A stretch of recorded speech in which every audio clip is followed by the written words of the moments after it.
Okay, so I'm in the band. I got it attached to the pole here at hip height. So if you're using your utility strap, basically in the door, over the middle hinge, you want hip height or slightly above, and I'll show you why.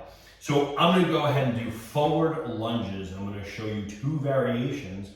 One is an assisted and one is a resisted. So when I do a forward lunge, if I just do a forward lunge, it's, I step forward, right, and I come back, right? My resistance is my body weight, or if I'm holding dumbbells, that means either one, the resistance is gravity. So the resistance is up and down. The band is going to apply a horizontal resistance. So I can actually get what we call dual vector training. I got a resistance going up and down, gravity. I got a resistance going horizontally from the band. Now I'm going to use that resistance to provide resistance against the exercise or give me assistance to do the exercise. So take a look. If I'm actually facing away from the attachment and I step forward, you will notice that the band actually catches me, right? The more resistance I have here, the more of a catch I'm going to get. Obviously, you don't want to go too heavy because then you have to fight to get forward. That's obviously too heavy, right? But you want to wait if you're really just learning this exercise or this is a weakness for you and you want to improve it, get some assistance from a band so that every time you step forward, it's decreasing the load as you go down, which also takes pressure off of the knees, which a lot of people struggle with their knees on this one.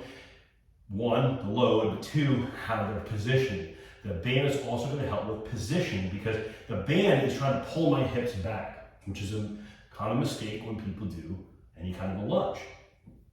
What you're going to do now is, because you can feel that band and you're stepping into it, you're going to mentally note, I got to keep my hips forward, right? So that's going to get the connection correct in the positioning so that you position your body correctly to get the hip forward, keep the pressure in the glute instead of the knee, and you're going to get assistance on the way down and then assistance on the way up. It actually pushes you back. It springs you back to the standing position. So it's going to assist you. So if I was there as your coach and I was going to kind of push you up, that's what the band's going to do. A little bit higher attachment will actually not only give you kind of a push back, it'll give you a little bit of a push up. But you don't have to go too high because obviously if I'm down here, I've just changed the angle and now the band attachment is way above me. So you don't want to be too high, just enough to get a lift.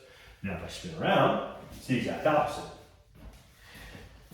As I step forward, now you can probably see, that band is stretched out. So as he steps forward, what's going to happen? That band is really kind of like, there's a loaded spring, it's going to shoot me forward. So now I have to fight that.